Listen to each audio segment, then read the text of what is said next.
I'm here to ask you to be those things once more. For them. For me. Can I count on you? Bigby, can I count on you? Always.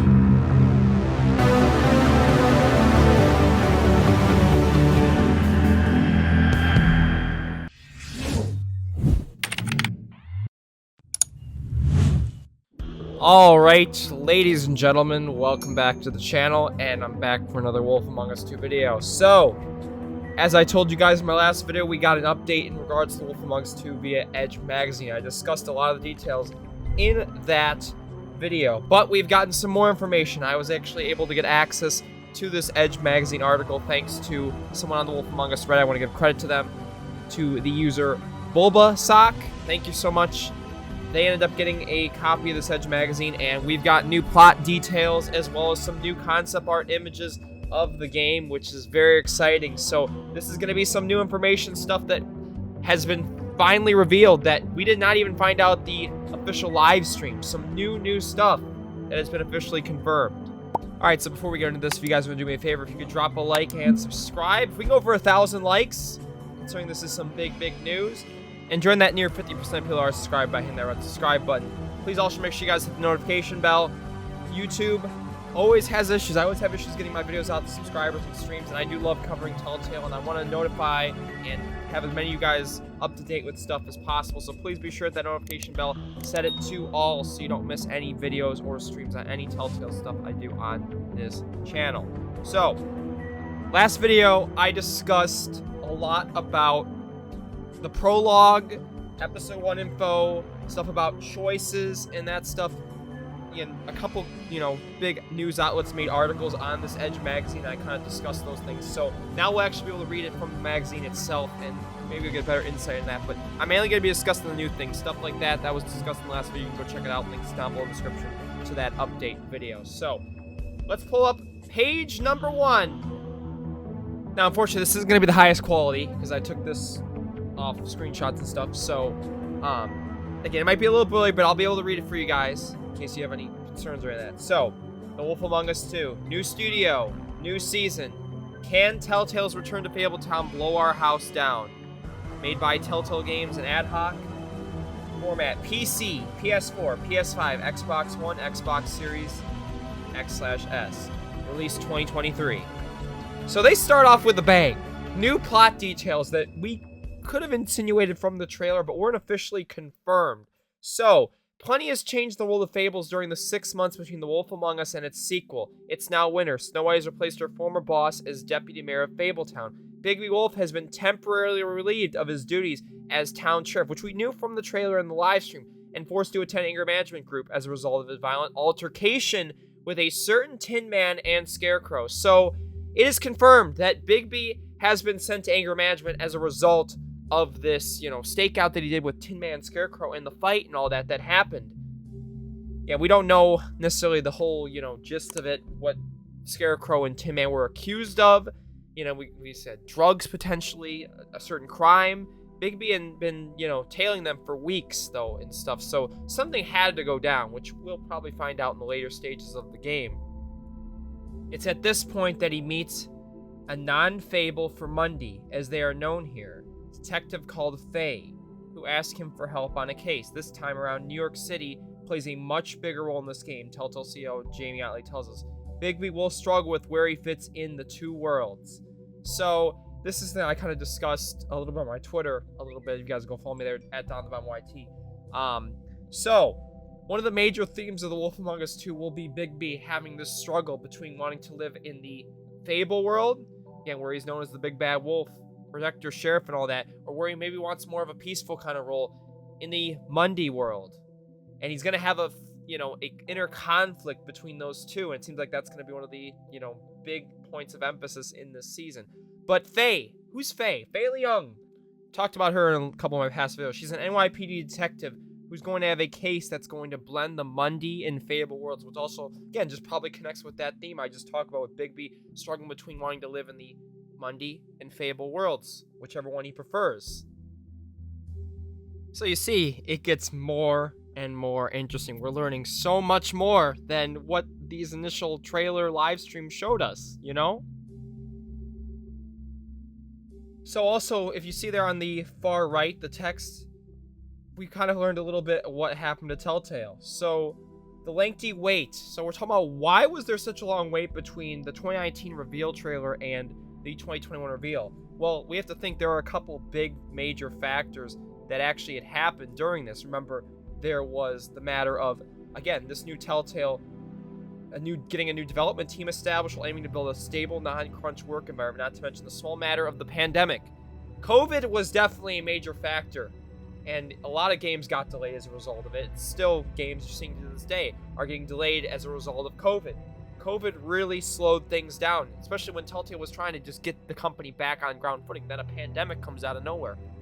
Like I said, unexpected things like that is what I'm talking about. And also on that page, here's a new concept art image of Scarecrow. Pretty much matches his trailer design, don't you think? Anything you guys notice in particular? You know, you notice he's got his hay sandals. You know, his nice white shirt there. Cool hat. You know, he looks like a goofy character like is in the trailer. But, you know, I'm interested to see who he's voiced by. I think more than anything. So as a result of COVID, Telltale had to go remote. They couldn't have everyone packed up in a big studio, so there were a lot of long video calls instead of all being in the studio together, he says. Talking of studios, is worth knowing that the game is being developed with Ad Hoc Studios. So Ad Hoc is a, again, company comprised of former Telltale staff, which was set up by 4 former Telltale alumni who left shortly before the axe fell. Similarly, 3 of those people were directly involved in the first season's opening episode. Writer Pierre Short, Ad Hoc CCO, and co-directors Dennis Lenhart and Nick Herman are reprising their roles here. Otley says that the continuity was a priority from the start. We knew from the very beginning that we wanted to work with the same creative leadership from the first game, as they have a strong vision and feel for the world and these characters. Elaborating more on that, this meant starting again in more ways than one, being with a move over to the Unreal Engine, which again, Telltale Tool's gone. This is a new engine, so very interested to see that. In the playest way possible was saying it wasn't fit for a purpose. But it was important not to throw the baby out of the bathwater yet. He wanted the speed, power, flexibility, and art pipeline of Unreal. However, we still need our proprietary tools for many aspects, like enabling quick iteration and our choice-driven episodic gameplay. So we had to refresh these tools to sit atop and work with the new engine. Then came custom lighting and chairs to keep The Wolf Among Us 2's aesthetic consistent with the original, and indeed the comics on which it was based. Which isn't to say that this story is purely for the fans of the first. New players should, Ali says, be able to come at a point and understand what's going on. Now, I talked about this in the last video, so I'm not going to really talk about the whole, episode 1 prologue stuff, but we'll skip all that. So, Telltale is preparing to welcome a host of newcomers to the cast list. 2. Faye, Ali explains, brings all the complications of the real world with her, with the Big Apple itself playing a much bigger role. Then we have a stoner Scarecrow and a hulking Tin Man with whom Bigby grapples in his Vulpine form. Not to mention Dorothy Gale, whose blithe indifference to the brawl going on around her is a reminder that the comic version of the character is about as far from Judy Garland as it's possible to get. If you don't know who Judy Garland is, she is the original actress for Dorothy in the Wizard of Oz movie. So, really interesting that he said that. It's going to be a completely different character than what you're used to.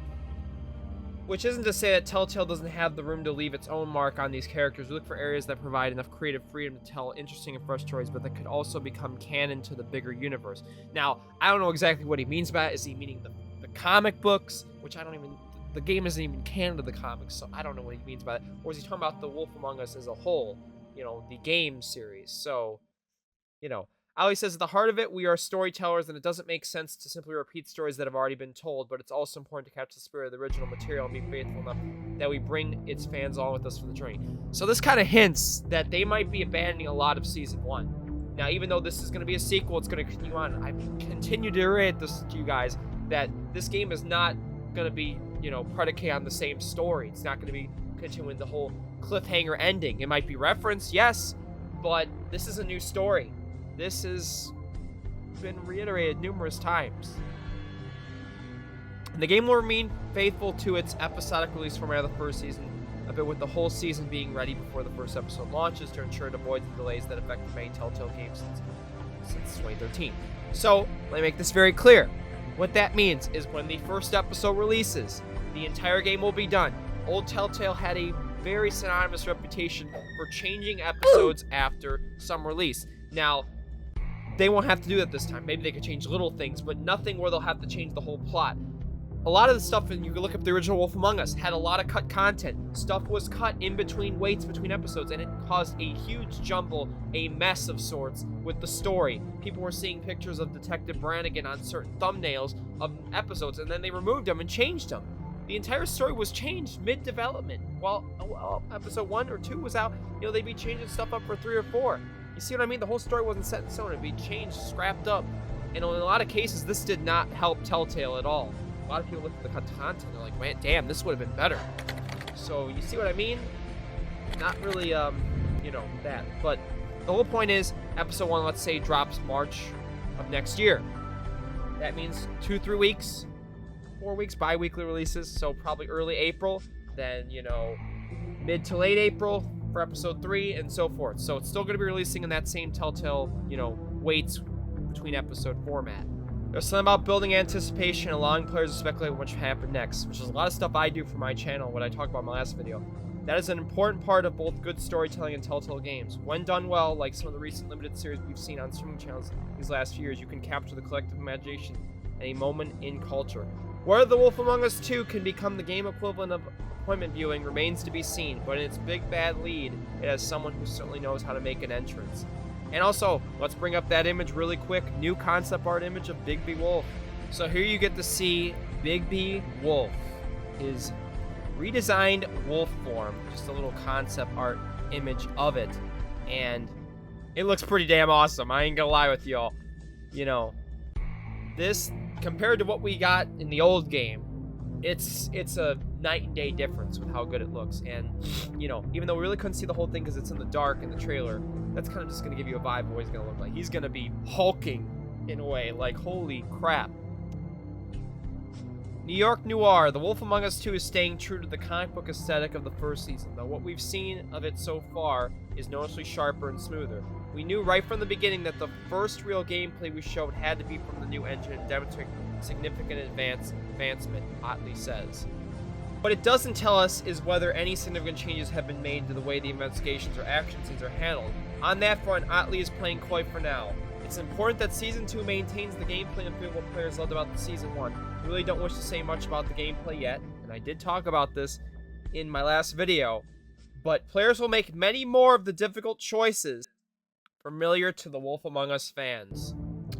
Alright, ladies and gentlemen, that is pretty much it. The rest of it's mainly just images, which I've talked about before in separate videos, other stuff I've read up on. So, a lot of stuff. That's, a lot of rehash from my last video, but some new information on top of that. And actual words from Telltale themselves, from, how it took them the long build-up. Some of the characters, we've now got confirmation. It's not Rose Red, it's Dorothy Gale. Some people had brought that up, but I knew it was Dorothy. I was almost pretty much 100% certain of that. We know that Digby's suspension now is related to that fight scene. And we know that Faye Young, he's going to meet her shortly after his suspension, probably. Could be in anger management. I thought about that, actually. How are they going to meet? Is it going to be during his anger management class? Is it going to be at some other point in the game? But it's pretty obvious. Faye Young could be a potential romance option. It might be a choice here. And that's what I've heard a lot of people discuss in my comments, that there might be a choice between Faye Young and Snow White for who Bigby could romance in the Wolf Among Us 2, which I would be very, very interested to see how this is going to work out. So, and also New York City. I cannot wait to see more of it. It's going to be absolutely insane to see it be a big, big role. So, alright, ladies and gentlemen, thank you so much for watching. If you did enjoy this, please be sure to drop a like and subscribe. And when we get more information, I'll be sure to be the first person to upload that and discuss it on my channel, so be sure to subscribe to stay up to date with any information on The Wolf Among Us 2 and any Telltale games in the near future. I want to thank y'all so much for your support on these videos. Thank you guys so much. We'll be back to theories next week. Might even be able to discuss some new things now on some of this information. So, thank you guys so much for watching, and I'll catch y'all in the next one. Peace.